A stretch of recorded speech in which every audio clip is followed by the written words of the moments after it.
Good morning, ma'am. I'm Samiksha Agarwal, and I'm in my final year of hotel management. And today, honestly, I'm very super excited to be sitting here with you.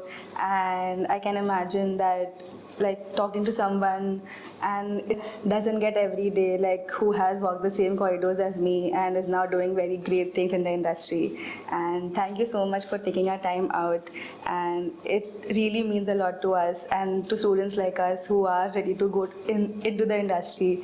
So let's dive right in. Yeah, of course. How are you feeling coming back to the college? Like, It's always special to come back, honestly, because I spent 3 years here as well, like you said, right, walking Yes. the same corridors. It's also very different because the infrastructure has grown so much.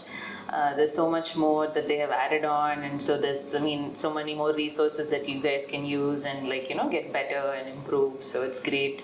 There's so much nostalgia also. Yeah. So many special memories while studying here. So it's wonderful to be back. so can you tell me about which course were you in? Like, about your course back then, and how is it different from the course we are studying now? Yeah, so I was part of the second course of Okay. Culinary Arts. So that was way early into the program. The program, we had very less people also. So we were just about 40 in my class. Oh. But it was really great because we did everything together. Like, all the classes we attended together because we were a small batch.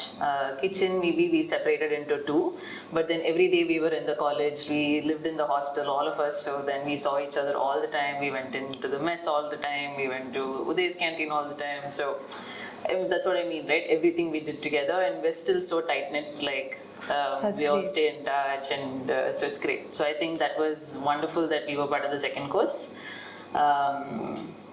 And just like with the faculty also, because we were less in number, it felt like a lot of one-on-one sessions were there. Okay. And, yeah, learning was good. So that was That's the most very important nice. thing. Yeah. So, ma'am, what inspired you to pursue your career as a chef? So a lot of things, like I've always loved food. It sounds very cliche to say that, but in my family we enjoy good food.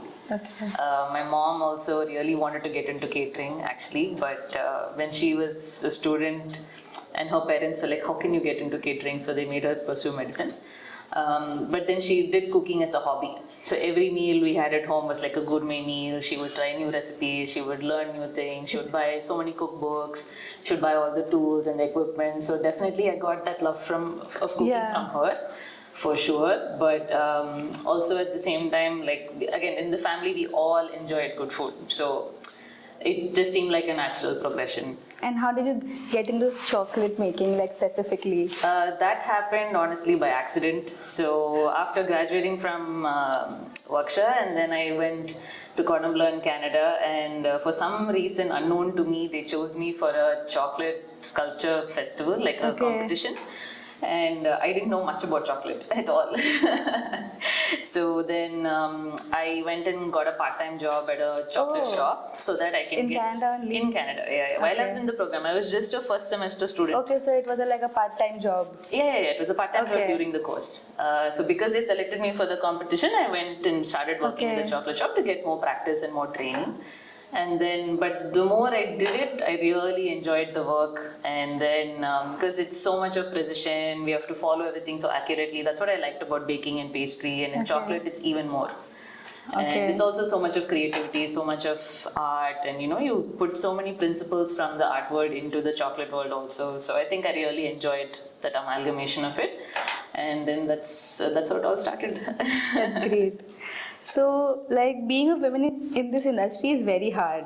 So, has any unexpected challenges come for you? Honestly, a woman in any industry, not just in the culinary industry, faces a lot of obstacles. Yes. I would say. Even if she's just trying to voice her opinion, a simple opinion can be about anything, or she has some ideas, everyone wants to put her down, or they want to say that no, what you're saying is wrong, or you're being bossy. But the same thing, if a man does it, they applaud, saying, "Oh, you're being either very like persistent, or your perseverance is good, your dedication is good." But the same qualities, if a woman portrays, they just have that negative Yeah. thing. So that's definitely been very difficult. I had an experience where when I was just a first year graduate student, a hotel, like an executive sous chef told me that I'm not going to be anywhere in the industry 10 years from now. That was like 10 years back. Okay. And he said, you're not going to make it just because you're a woman, you cook at home, so you're never going to cut it in this industry, he told me. But he didn't even know who I was. Yeah. I had not even worked under him, but this was the opinion he had of women in the kitchen. So that was definitely very hard to hear. But I think somewhere that's been fueling me for 10 years. But that's great. Yeah. There needs to be some kind of a motivation to Yes. go. Apart from that, it's just that, like I said, they don't want to listen to your opinions. But once they start understanding that what you're telling is correct, or your ideas are good and all of that, then they're happy to listen. Yeah. It just sure. takes some time to convince. And so what's that one underrated skill that every chef should have, but no one really talks about it? Observation. Okay. It's so much a part of what we need to inculcate, but you can't teach observation. It has to be an innate skill that you have. Like, one is, you need to observe your surroundings in the kitchen, also see what's happening. See what's happening at the next station, your own station. So much of Correct, yes. attention to detail comes from observation. And again, these are two things which we cannot teach. It has to come from. Yes. Yeah. Like, you have to have that eye and everything. So that's a skill which is very much needed to be a chef, I feel. But we don't really talk about it. Sure. Yes. Yeah. Ma'am, so how was your experience teaching the students about chocolate, and was it interesting? Were the students engaging? Yes, actually, I think I enjoyed working with this graduating batch a lot, because they also got to do it hands-on. So normally when I'm here, I do a demonstration workshop where it is interactive. They do some parts of it, but this time it was like a more of a hands-on workshop. So I think they enjoyed that part of it a lot. And we had a lot of interesting conversations during the class, and then they just asked me a lot of questions about career and advice, and how to get from A to B. So I think it was useful for them. I'm assuming you came last year as well? Yes. Yes. Yeah, I think I've been coming here for about 3 to 4 years now. That's very nice. Yeah. So do you have any advice for the students dreaming about being a chef but feeling a little unsure that how to go in this industry, how to achieve what they're dreaming? I think it's just a couple of things. One is patience. Things are not going to happen overnight. Definitely, if you start in this field, it's at least going to take you, I don't know, at least 3 to 5 years to kind of crack what's going to happen next.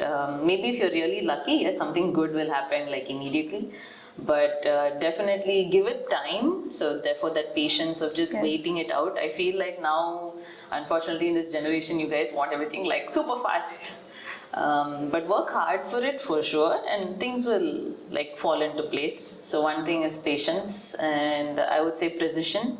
Just learn to be really good at that one thing, and then practice. Practice and precision go hand in hand. So only if you practice it, 100 times, then you're going to become that much better at it.